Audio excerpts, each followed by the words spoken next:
The things that I've been stuck in for 2 years? You mean He's going to use the time when I've been poor? You mean He's going to use the time when all I had was ramens? You mean He's going to use the time when I was addicted to the Lord? What? And very good news, right? I'm not qualified to shake the world. I'm not qualified to be an evangelist. I'm not qualified to be a pastor or preacher, to change the world, to change my area. Why? Because look at my track record. My track record would tell you I'm a lot of other things. Who told you that? Come on, look at somebody. Who told you that? Are you entering the glory filter or not? Once you enter it in, don't waste your life looking back. Let the old garden go. Let the old Adam die and enter into the new Adam. Come on, that's a word for someone. Let the old Adam die. Enter into the new Adam, who says, I make all things new. Right? I make all things work together to those who love me and are called according to my purpose. What? He calls you and He qualifies you by entering into Jesus. Now you're no longer just a whip. You are a soldier. You are a general. You are a world shaker. You are the ones that hell's gates don't prevail on. You are going to change your family. You are going to change your generation. You are going to heal the sick. Come on, why? Because when you enter into Jesus, the power of life comes in you. Come on. And He says that I can do all things, right? I can do all things next to Christ. Did He say that? No. I can do all things behind Christ. No. I can do all things if I do the Macarena. No. I can do all things if I'm a real prayer. Shout out, hey, Lord, I'm down here. Hallelujah. I'm sweating. I can do all things if I fast until I lose my left leg. Hallelujah. Hallelujah. I'm so hungry. Did He say that? I can do all things if I watch enough people preaching on TV. I can do all things if I go to church enough. You gotta say this. Come on. Somebody tell me. I can do all things if I read enough books. I can do all things if I tithe enough. I can do all things if I make sure I don't miss a tithe, otherwise I'm going to feel bad. Did He say that? No. What did He say? Say it out loud. I can do all things through Christ. What? Hold up. I can do all things Through Christ. So you mean there's something you have to go through. And what is that? The way. So, isn't that strange? You mean that we can't fast our way through everything? You mean you can't be good enough? No. The way to all things. See, how many of you know your works will get you some things? Somebody say it. Right? But I don't want some things.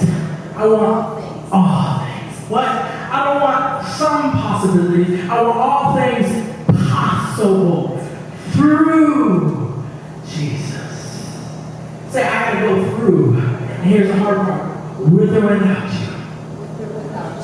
You mean if my husband doesn't go through, it's okay, because all things are going to be possible when you go through. Right? You mean my wife isn't trying to do all the ministry stuff, and I don't know what to do, and we'll just go through, because then it's going to be possible, whatever you need back there. You need to stop waiting for people to come with you, and when you get through it, everything's going to be possible back there. Come on, tell somebody. It's possible. Say it. It's possible. But you got to go through yourself. You got to enter like this. Boom. Then come around. Now you're a new person. You got something to offer them. You cannot sit there and wait for Billy Bob to enter with you. God says, nope, you can't take no one with you. This filter only fits one at a time. Tell somebody, one at a time. And it's my time. It's my time to enter. I'm going to walk in this ministry that God called me for healing. I'm going to walk in this ministry of planting these churches. I'm going to walk in this ministry of feeding the poor. But you know what? I'm not going to wait for the sponsors. I'm going to go through Jesus, and He's going to show me how to feed the poor. He's going to show me how to reach my grandkids. He's going to show me how to reach my generation. But I got to go through Jesus. The Samaritan was a race of people people that the Jews utterly despised as having no claim on their God. First off, this type of people here that he's talking about were cut off spiritually. How many of you know people or things that are cut off spiritually? No. You know, they've had some isolations. We can even look at things on the reservation. Can we just be real for a second? Where because of things that's happened, and the enemy reminding everybody of these Adams who screwed up and did horrible things on the reservation, the enemy keeps speaking to every Native American on every reservation that, hey, look what Adam did, right? And so he wants to cut them off spiritually, just like the Samaritans, and to say, you know what, you have no part in that God.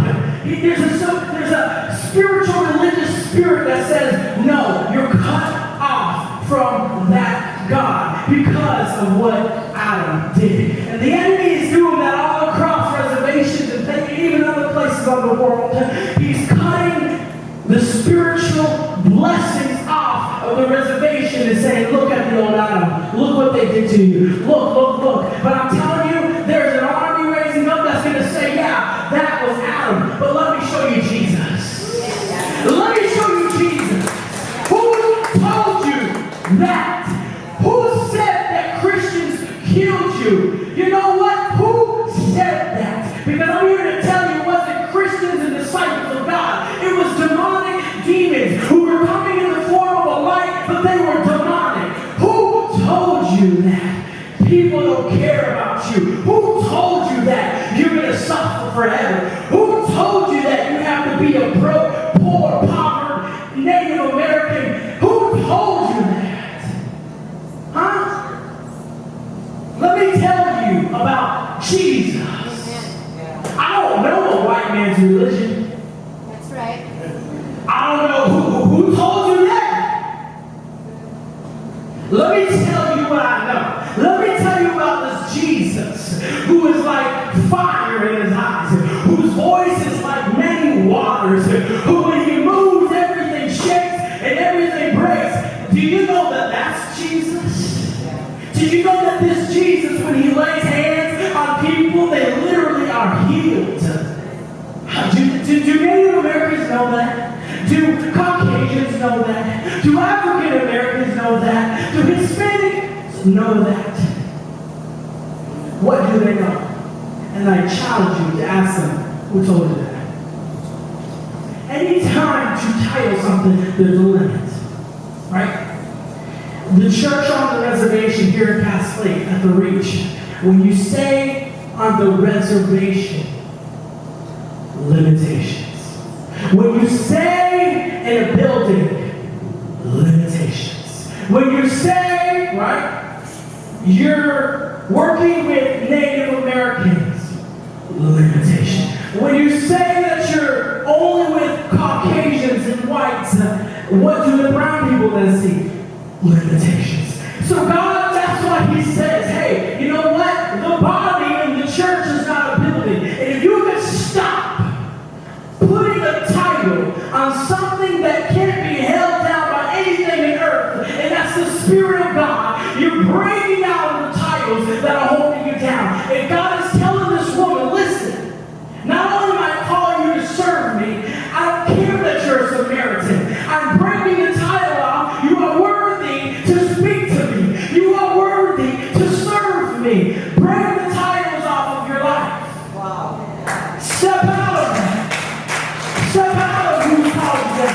Who's told you that? So here he goes. He says, do you know the gift of God? Let me ask you this, women. I'm going to approach you first and then men. Women, do you know the gift of God? The gift of God is this, that you are equal heirs with him. No, okay, hold up. You ready? Not your husbands, not your sisters, with God. Listen, we're a little bit higher than me. My wife's higher than me. Her quality, her value is higher than ending with me. Okay? Now I'm not talking about honor. I'm not talking about walking in unity. I'm talking about your value. Do you know the gift of God is so valuable on your life, women, that you are elevated as equal heirs with Jesus Christ. Therefore, if Jesus came and shook the world, you are qualified to shake the world because you are as equally powerful as Jesus. You are as equally powerful as God Himself because He is in you. And if you go through what? Jesus, all things become possible. What? Just things for women's Bible study? No. Just babysitting kids? No. You mean just being a stay-at-home mom because I'm single? No. He said all things become possible through Jesus.